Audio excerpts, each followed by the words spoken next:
Hi, everybody. I'm Scott, And I'm Luke. And I'm Jonathan. and this is the No Way to Hollywood podcast. Thanks for joining us. We appreciate your time. Your viewership means something to us. Something, but I'm not sure what. Oh, and I should absolutely do a shout out and say thank you to everyone who's been leaving comments. It means a lot to me. So thank you. Feel And free to leave more comments. that's exactly what I was going to say, because that's not disturbing at all, is it? It doesn't have to be. You can leave happy comments. Oh, okay. Well, while you're leaving happy comments, tonight we're going to be talking about disturbing moments in film. Why are they there, and is it worth it? That is indeed what we're going to be talking. So, gentlemen, to get us started on this topic,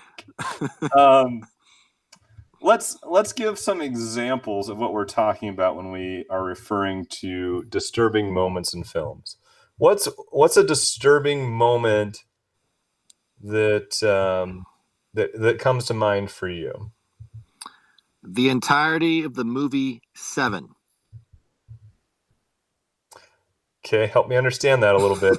Let's assume Seven. I haven't seen the movie. Okay, so if you haven't seen the movie Seven, it is about a serial killer who is murdering people based on the seven deadly sins. He is finding people who he thinks have had potentially a lifelong sin like gluttony, and then he murders them in a creative and graphic way to illustrate the sin that he believes they have. And it follows the cops trying to stop him, and they're always behind. So you keep finding grisly murders. It's a David Fincher film. It's a well-known David Fincher film. It is a hard R. The whole movie, in my estimation, is not only unsettling and depressing in many ways. It has lots of disturbing content, lots of disturbing ideas. So that is an easy starting place for me in disturbing content. In fact, brief side note story: the movie Seven is one of the few movies. In fact, I don't even know if I have any movie that's quite like this, where I watched it for the first time, having heard a lot about the Seven movie was well known and good.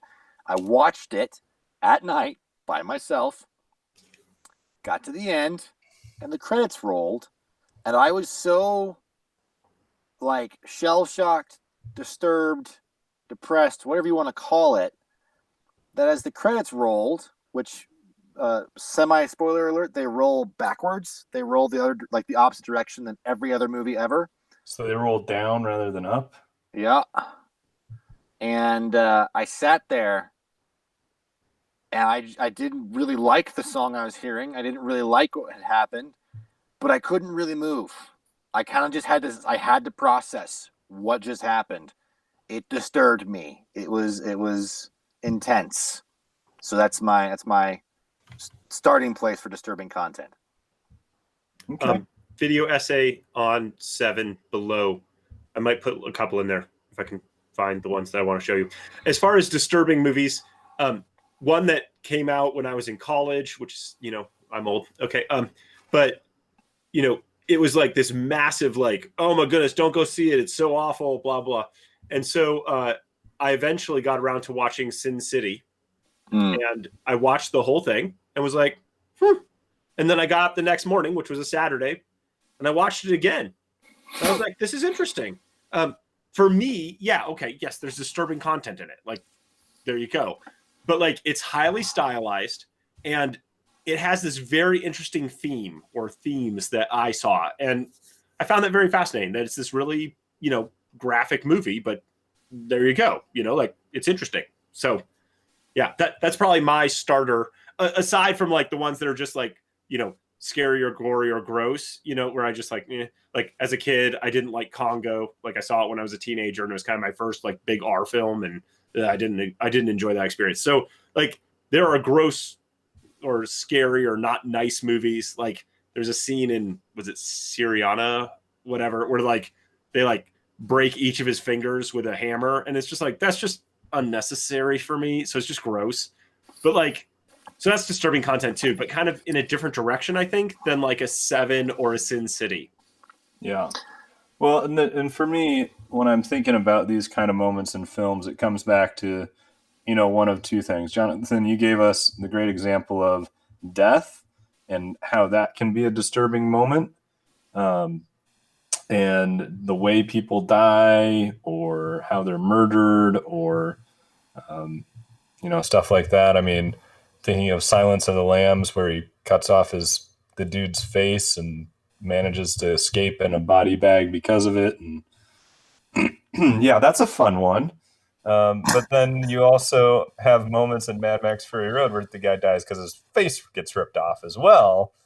And that's disturbing too, but it's a different kind of disturbing for me. And the other one is usually related to sex.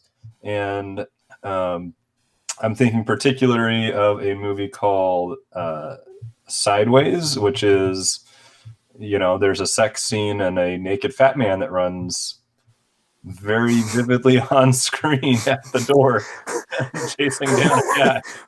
So, I mean, there's just a lot of, I didn't need to see that.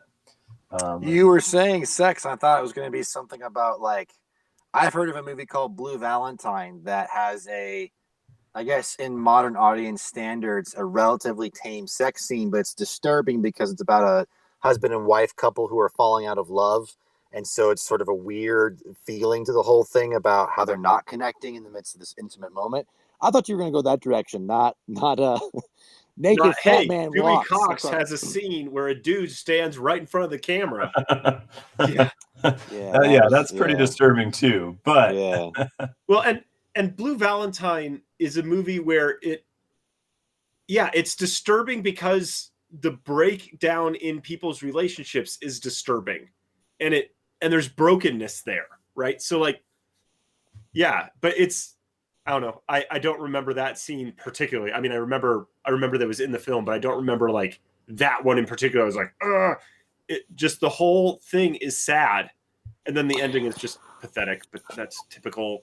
Or if we're gonna talk about disturbing sex in movies, what about Her, the movie Her? Okay, yeah, that is a brilliantly disturbing scene because it's black.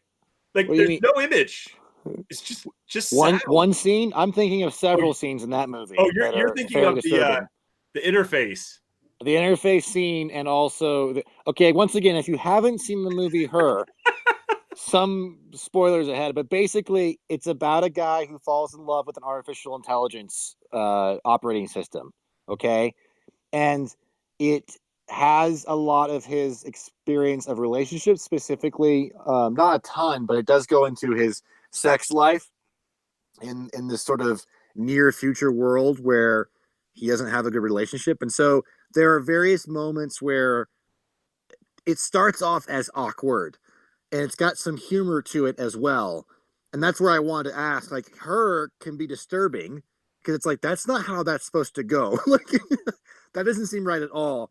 At the same time, it's kind of more of an awkward thing, and it's kind of played for laughs at times too. But it definitely is meant to, especially the interface scene, it gives you a deeply awkward feeling, and it's just not right. It's not working. And it's more than awkward. It's disturbing. It's messed up. It's not how this is supposed to go.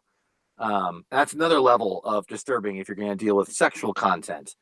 So if we're talking about violence and death, sexual content, I mean, I think there's actually a lot more disturbing content too, and just maybe how there's dysfunction in relationships. We talked about that a little bit, but more than just a marriage or a sexual relationship, but a family being broken down, maybe an abusive father potentially being portrayed could be a very dysfunctional and disturbing thing to watch. What is there are a lot of things that can be disturbing, right? I guess that's what my point is. There's a lot of different places and ways that you can see disturbing content in a story. But I guess my curiosity has been with this of, is it really ever worth it to have disturbing content in a story, especially a film, movie, or TV show story, a visual medium story? And if so, why? Why not? I understand everyone can have their own personal lines of what they are willing and not willing to watch or engage in. But I'm curious to the question of, is there value in portraying the disturbing? Well, so this is reminding me, you were talking about violence and sex, and it reminded me of a sequence in Game of Thrones, and I don't remember which season or whatever, but like there's a part where King Joffrey, one of the most evil people to that point in the world, goes into a brothel, kind of as a kid, and like there's this, like the brothel people are like, hey, like we'll take care of you, don't worry, future king, it's gonna be great. And he's like, no, I want you to kill this other person using this giant thing as a sex object, right? And like they don't show anything after that. You just find out later that, like, of course the girl dies and like all that stuff, but like just that tells you so much about how horrible this character is. So that is disturbing, but it doesn't even show it to you. And that's often the most disturbing stuff that's out there, right? Like the stuff that your mind is going to make up with it. But that's not necessarily the most disturbing thing because it's not what's actually on screen, right? So like there's the stuff that's going to stick with you and like get in your brain and like, earworm in. But then there's also the stuff that you're just going to see that you're going to be like, ugh, I didn't want to see that. Yeah, like the naked fat guy, right, Scott? Well, I mean, any naked fat guy. Exactly. Yeah. I mean, every time I get up in the morning, so annoying. Okay. I get the concept. No, that's disturbing. I didn't need that. Sorry, go ahead, Scott. I mean, I get the concept of disturbing content having a purpose, right? There is a level of shock value that I feel like we try to have in films almost just to get people's attention, if you will. I also think that there's a point at which it becomes, well, this is stupid and irrelevant and we didn't need to go this far. Why are we doing this? Right, which for me is like the really violent, gory horror movies, like slasher and or torture porn type films, where like, and I haven't watched Hostel. Don't need to. Like, you know enough to know that you don't ever want to see that. I'm like, that just sounds terrible. Like, why? So, but there are people who really like it, I guess, or something. I don't know. Like, same with like Human Centipede, where it's like, yeah, and I watched a video essay on that because I was like, maybe I'm missing something. And the video essayist is like, so Human Centipede, you get the concept, and that's about the entirety of the movie because, like, what else are you gonna do with it? Like, it's just gross. There you go.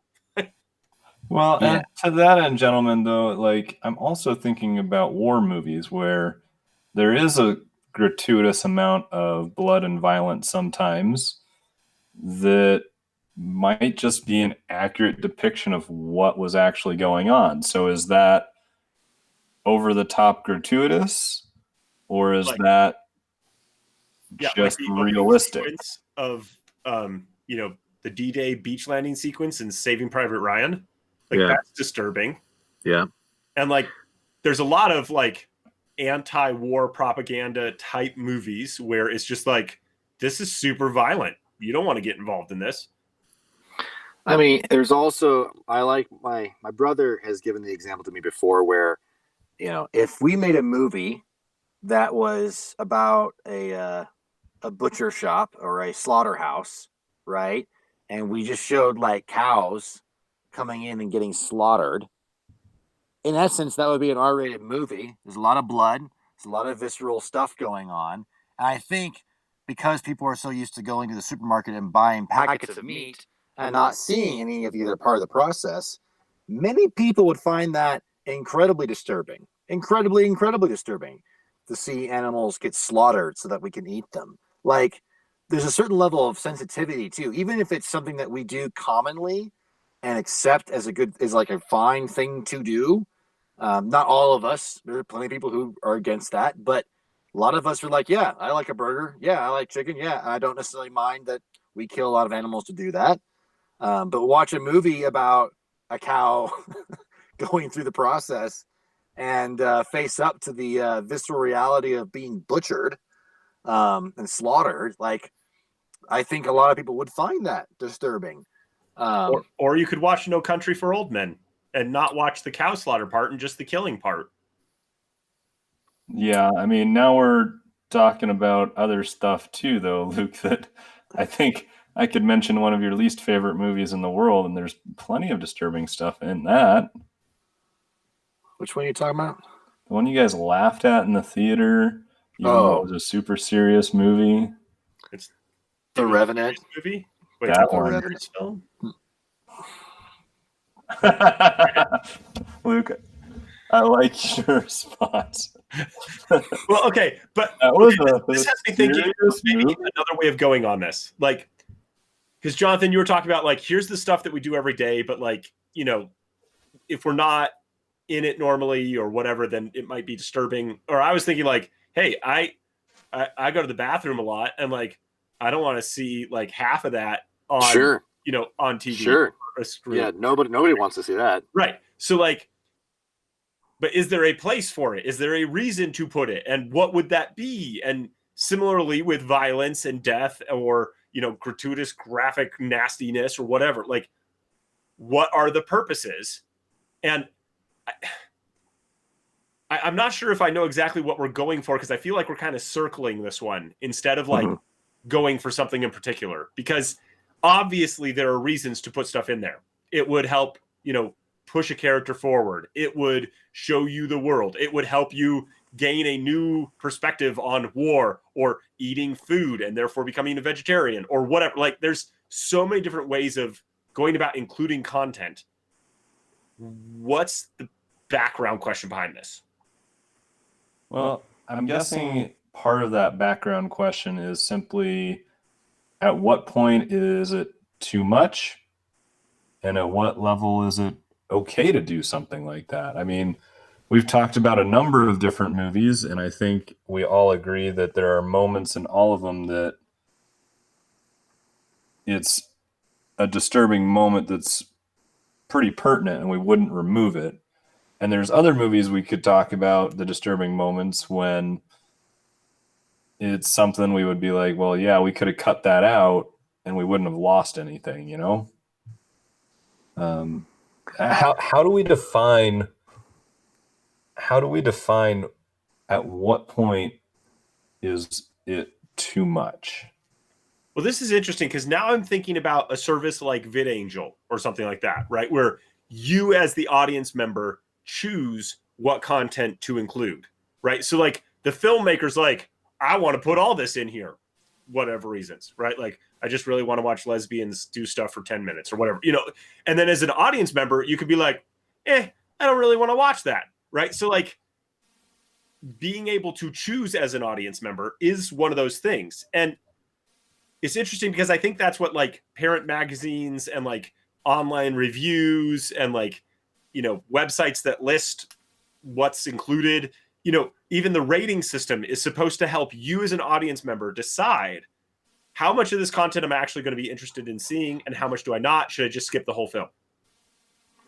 I mean, and you saying that, of course, makes me think about like TV broadcasts of films where they've been edited down for content and time, and how that can really mess with, if nothing else, film's edit and flow, if not also maybe potentially missing some key stuff that helps you understand. Like, we have to remember too that in movies and TV, we're dealing with a medium that's highly like pathos emotional based. Like, it is about you getting into an experiential place with things, feeling for characters, feeling for things, and that's why stuff like disturbing content can be so powerful. Obviously, disturbing content disturbs, but there's something about it that helps you it my favorite examples of disturbing content are when it's about evil versus good, and evil is actually evil, and it's disturbing, and you don't want to be with it. You don't want to be near it. You recognize why it's so bad, and now you're going to watch your character X, Y, or Z, who is either more powerful or less powerful than what's evil, have to stand up to it, have to find a way around it, have to find a way to defeat it, etc., etc. Sometimes I think I might be a little, maybe even a little too much on the line of the theory of your hero is only as good as the villain as far as drama goes. The better the villain is, the better your hero can be, because they have such a horrible obstacle to overcome. And at the same time, I've watched Game of Thrones. I've watched a lot of really disturbing stuff where I kind of go, those are really horrible people. And I figured that out and got my fill a long time ago. I don't need the 20 extra scenes of showing me how continuously awful these people are, or need to remind myself that I want them to lose. Yeah. I don't need it anymore. Like I've got it. All of the boys. Yeah, that's why I won't watch it anymore. I find that show disturbing and gross, and I don't see redemption in it at all. I see it completely and utterly ugly and vicious to its audience and to its characters. And I doubt there's any chance of actual redemption or good in that story. And yet Yeah. you really like the Titans one. Titans. The anime. Attack on Titan. Yes, thank you. Sorry, brain. Yeah, Attack on Titan has some of the most viscerally disturbing things I've ever seen. Absolutely. And it also has some of the most exhilarating moments of heroism or overcoming the obstacles that I've seen. It absolutely puts its characters into a world where I believe that they're in serious danger at all times, that they are completely and utterly outmatched, and I want them to somehow succeed and win. I just don't know if they can. That's why when I watched the first half of that season one, I gave up, because after an entire half of a season, all that was happening was disturbing things, and they kept losing and kept losing, and there was zero hope for anything in the world. And I thought to myself, why am I watching this? I can't do this anymore. And I was told, you should maybe try again. So I came back and tried again, and the very next episode, right after I stopped, was the episode where things got interesting and there was hope. There was something new in the game. There was a chance at getting somewhere new, and that's what got me to keep going through. It is. I don't recommend that to a lot of people. I'm like, that's pretty intense stuff. But there is something about, again, there's something about going through the experience, and maybe it's because there's another theory, right? Not everyone feels this way, but you live in a world where, at least we live in a world right now where, 2020's been hard, and there's lots of problems and evil in the world all the time, but I don't fear for my life every day. I don't fight in a war. I haven't done these things. I haven't lived these life or death situations. And so perhaps I have a greater tolerance or interest or exhilaration, or learn something different in stories that deal with those kinds of things that are that disturbing. Whereas maybe if I've lived through stuff that's closer to that in real life, maybe I never ever want to go there. Maybe I never want to go there again. Maybe I've had my fill. I know what that's actually like. I don't ever want to experience that in any sort of way, not even somewhat passively. And I don't know if that has a part to play in this. I mean, you bring up an interesting concept with this idea of redemption. And I mean, these shocking moments, these disturbing moments, if there is a moment of redemption that follows them, it seems like, at least for you, Jonathan, and what I understand based on what you've said, that it all of a sudden is, I guess, palatable now. Like, when you can see the good on the other side, the disturbing moment has got your attention, but has also put you in a place to say, okay, but the world isn't this bad consistently. One thing I will say to that is I think that way. Yes, I want redemption. I want good to overcome. There's something about, I see black so I can see white clearly too, or I believe there's a bit, I go through that struggle of having to actually struggle to be good. And and why that's maybe worth it. But there's also something to be said about there is disturbing content that truly I don't want to go through again. Like Seven's not a movie I would refuse to watch again. I just know that I don't seek it out. I don't want to necessarily go through those disturbing things again. And that's a story where, again, with video essays you might see, but that's a story that at the end of it is supposed to be about a character who's lost hope in the world, learning to choose to do the right thing and stand up against evil again and have a strange sense of hope in the midst of all this depression and evil in front of him. And I did not go on that journey. I went on the journey of, holy crap, everything is awful. That's the journey I went on. So I kind of don't want to go through it again. But I don't know. I don't know if that means anything to anybody. But well, there's also movies that you go on the journey and then you're like, okay, I've been on that journey and I don't think I need to go on that journey again for a while. Like Schindler's List. I was going to say Schindler's List, right? Yeah. Like, or The Mission for me, which is one of my favorite movies. But like, I don't need to watch it all the time because like the end just smacks you in the face. Yeah. Yeah, and I get that. Yeah, and I mean, I don't know where we go with that. Like, so to that end, like, we're good with having disturbing moments in films. We understand that it can be something that, you know, grabs our attention for one reason or another. And yet, I mean, is that line of redemption objective or subjective? I do wonder what that question, how tightly that is tied to this idea of what is the line between showing evil, depicting evil, making you feel the consequences of evil,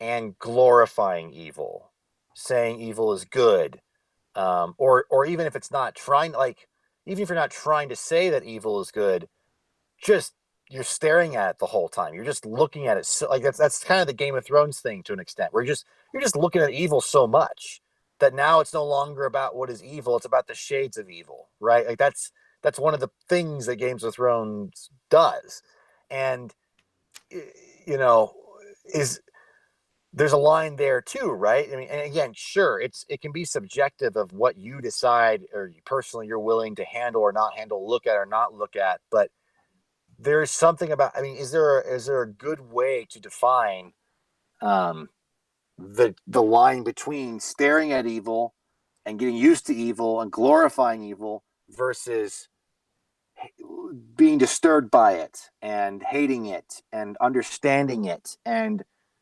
learning how to deal with it in a way that ends up being positive or redemptive somehow? Sure.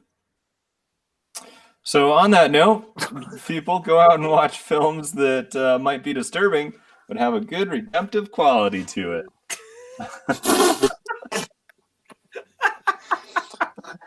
I feel like I just asked the question. You're wrapping this up. I don't know where to go with that either. Like, I think that there is something about what you yourself are willing to go through. I think there is something about what the artist is trying to work through or not. I think that there are definitely artists who are like, hey, I just like hanging out here. And there are people who are like, I just like being scared. So I'm just waiting for the next horrifying thing to come to the screen so I can be like, wow, that was scary. Right. But then there's also parts where it's like, if you don't show it, but it's still there, that's terrible. Right. But then like, what if we just ignored it? Well, obviously we don't want to do that. But then at the same time, like, I'm not going to show like little kids a scary movie, right? Like, or a disturbing movie. So I think that there's a lot to be said for like the ratings or the content warnings or whatever to help you decide what is a journey that you are willing to go on. But with that, there are tons of video essays. Like I've got a list here and I'll put them in the link below, description below, if I can find all the links, because there's a lot more to talk about from people who are way smarter than me on this topic. And honestly, you know, mentioning the ratings, you should just go back and watch our own podcast about ratings. So do that. Give us more views.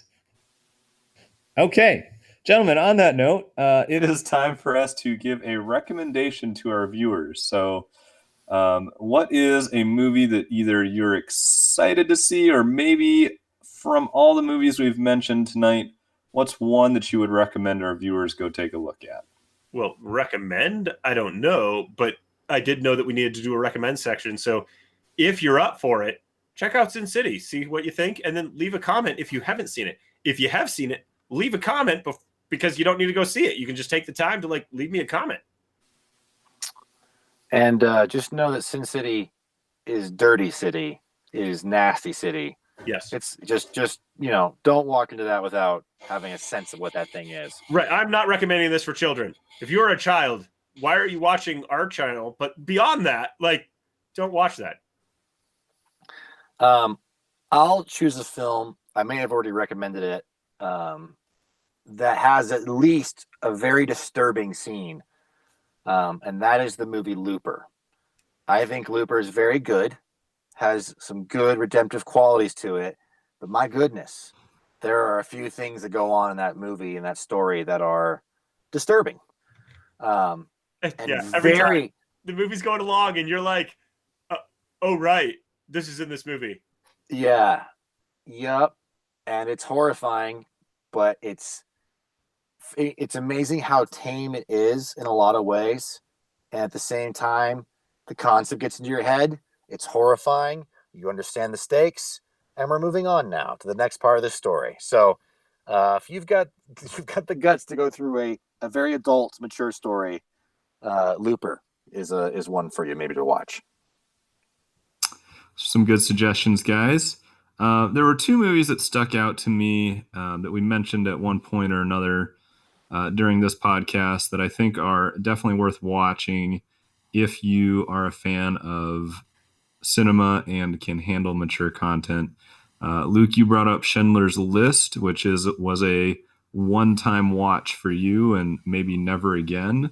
But the story that's being told is just a phenomenal story set during World War II. And even if they didn't do as good of a job making the movie as they did, simply understanding what's going on in that story and the redemptive quality in it is huge. The other movie that we mentioned that stuck out to me is definitely more of the psychological thriller that a lot of the reasons that it has disturbing moments in it don't necessarily direct to redemption, even though there is redemption in the story, but it is Silence of the Lambs. Just a classic kind of cop serial killer thriller movie. So if you're interested in either of those, I certainly recommend you go out and take the time to watch them. So thanks for joining us tonight. Hope you enjoyed what we had to say, and go enjoy watching a movie, whether it's disturbing or not. Yeah. Hopefully you enjoy movies that are enjoyable.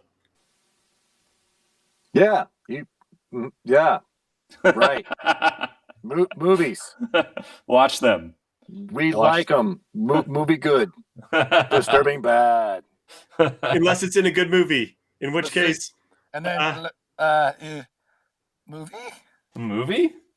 Goodbye. Bye.